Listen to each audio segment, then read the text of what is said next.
$400. Zio looks at the price and immediately thinks, too expensive. Then the checkout screen changes. 4 payments of $100. Suddenly, that feels strangely manageable. Same product, same $400, same Zio. Different decision. Apparently, splitting a price into 4 pieces also splits the emotional damage. But here's the problem. 4 payments of $100 are not cheaper than $400. Mathematics remains annoyingly resistant to marketing. So why does buy now, pay later make the exact same purchase feel easier? And what happens when Zio does it more than once? Last time, Zio learned that credit cards can separate buying from paying. Cash makes the loss obvious. Cards can make it less visible. But buy now, pay later takes that idea one step further. Instead of saying, pay $400, the screen says, pay $100 today. The other $300?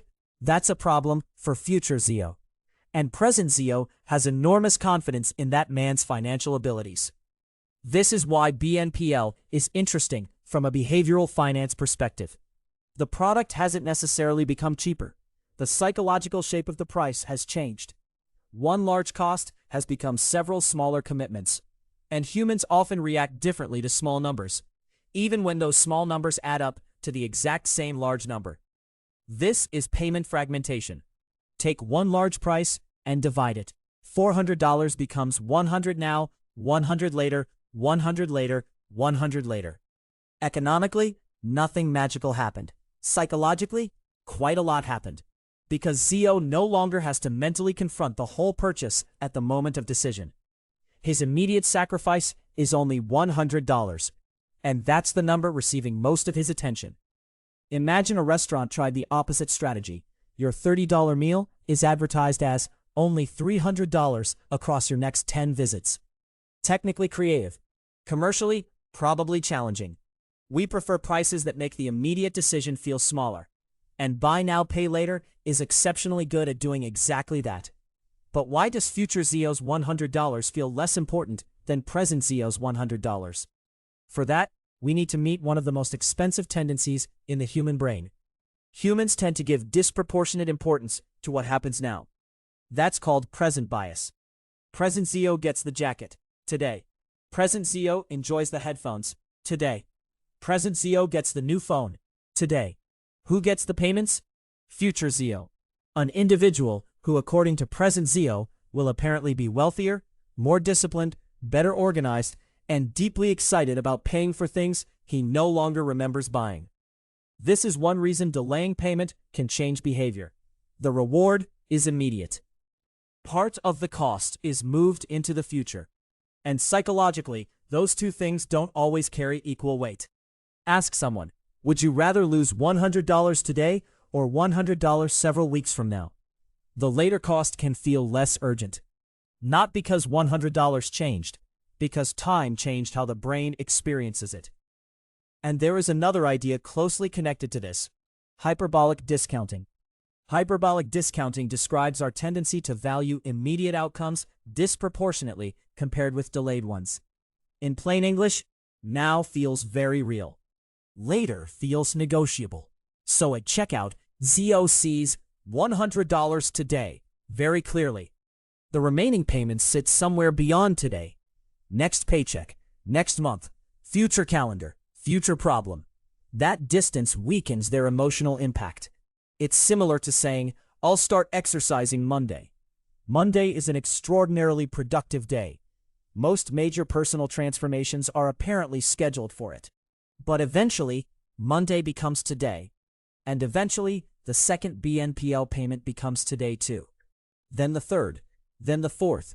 The psychological discount disappears. The actual payment does not. But one BNPL purchase isn't necessarily where the biggest problem begins.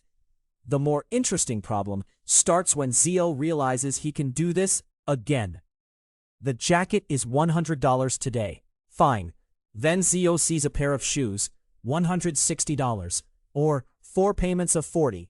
$40? That feels small.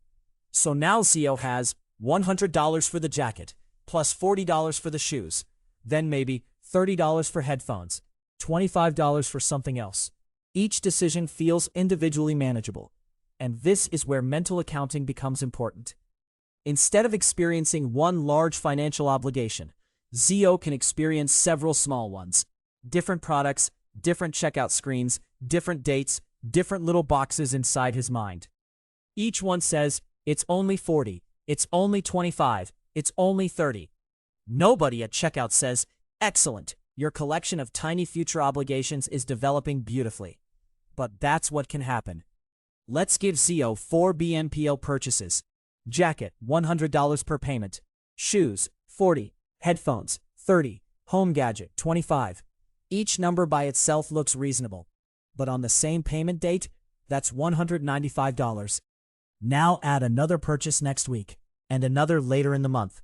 This is where the psychology becomes more dangerous than the individual purchase. The problem isn't necessarily that Zio couldn't afford $40.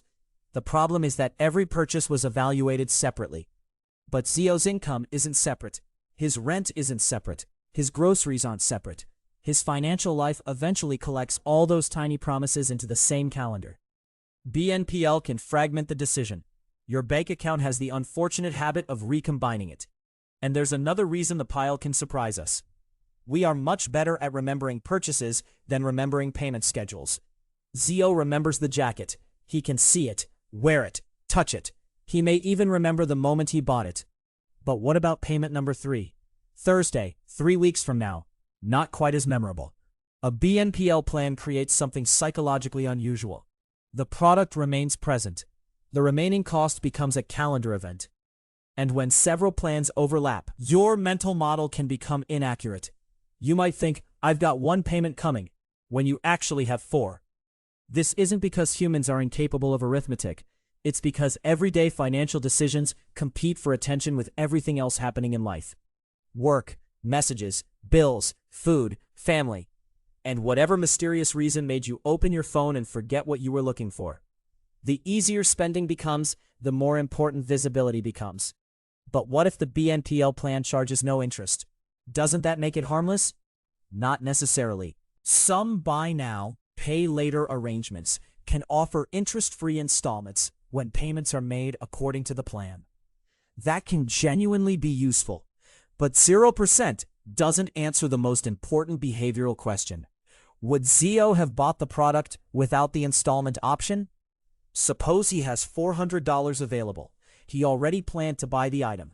He chooses a no-interest payment schedule and manages it responsibly. Fine, very different situation. But suppose Zio thought $400 is too expensive, then saw 4 payments of $100 and changed his mind. The financing didn't simply change how he paid. It may have changed whether he bought at all. That is the behavioral finance question. The danger isn't that every BNPL transaction is automatically bad. It's that payment design can lower resistance to purchasing. Zero interest does not turn an unnecessary purchase into a necessary one. It simply makes the unnecessary purchase available in convenient installments. So here's the simplest way to see through the psychology. Whenever Zio sees 4 payments of $100, he should mentally translate it back into $400. Not because installment payments are inherently wrong, because the total price is the number that tells him what he's actually committing to. The checkout screen wants him thinking about today's payment. Zio needs to think about the whole commitment. Then ask a second question. How much have I already committed to future payments? That's where most people stop looking. $100 may be manageable, but 100 plus 40 plus 30 plus 25 plus another plan starting next week? Now we're doing personal finance, not checkout psychology. And there is an even better test. Remove the payment plan completely. Imagine the BNPL option disappears. No pay in 4.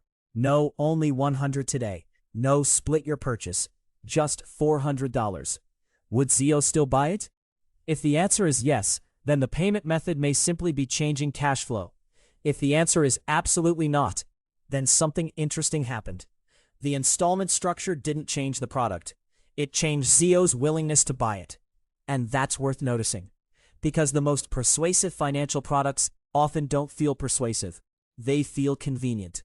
And convenience rarely arrives wearing a sign that says, I may alter your perception of affordability. Marketing departments generally prefer shorter copy. Before using Buy Now, Pay Later, Zio can ask 4 questions. 1. What is the total price? Convert every installment back into one number.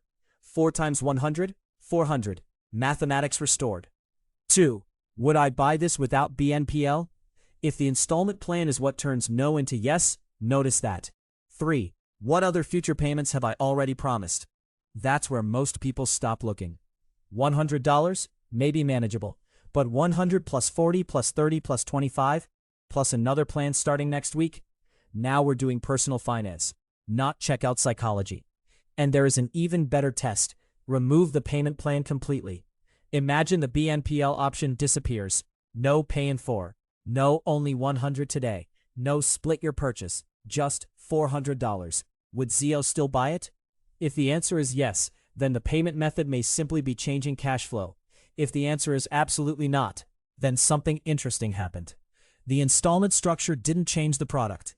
It changed Zio's willingness to buy it. And that's worth noticing. Because the most persuasive financial products often don't feel persuasive. They feel convenient. And convenience rarely arrives wearing a sign that says, I may alter your perception of affordability. Not just this plan.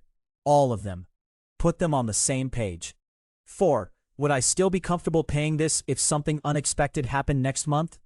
Because future Zio doesn't only inherit installment payments. He also inherits future Zio's actual life. The goal isn't to fear financing. It's to stop tiny payments from hiding a large commitment. And this matters. Buy now, pay later isn't automatically irresponsible. For some people, a well-managed installment plan can help smooth cash flow, especially when the total cost is understood. Payments are affordable, and the terms are clear. The psychology doesn't say BNPL bad. It says presentation matters. $400 and 4 payments of $100 are mathematically equivalent. But they may not feel psychologically equivalent. That's the important part. Financial tools don't operate inside spreadsheets. They operate inside human brains. And human brains occasionally require supervision. So let's return to Zio. $400. Too expensive. Then 4 payments of $100. Suddenly manageable. Nothing about the product changed. Nothing about the total price changed. What changed was the timing, framing, and visibility of the cost. Payment fragmentation made the number smaller. Present bias made today more important than later. Hyperbolic discounting made future costs feel less urgent. Mental accounting allowed several small commitments to live separately until reality put them back together. And that is the psychology of buy now, pay later. But there's one problem even more difficult to notice than 4 future payments. What if the payments don't stop after 4? What if $10, $12, $15, $9.99 quietly leave your account every month? No checkout, no decision, no tap. Sometimes you barely remember signing up. Because the real danger isn't always one large purchase. It's dozens of tiny payments we barely notice. Next, why subscriptions don't feel like spending. Because apparently the easiest payment to ignore is the one you don't have to make twice. Biasonomics. Money makes sense. People don't.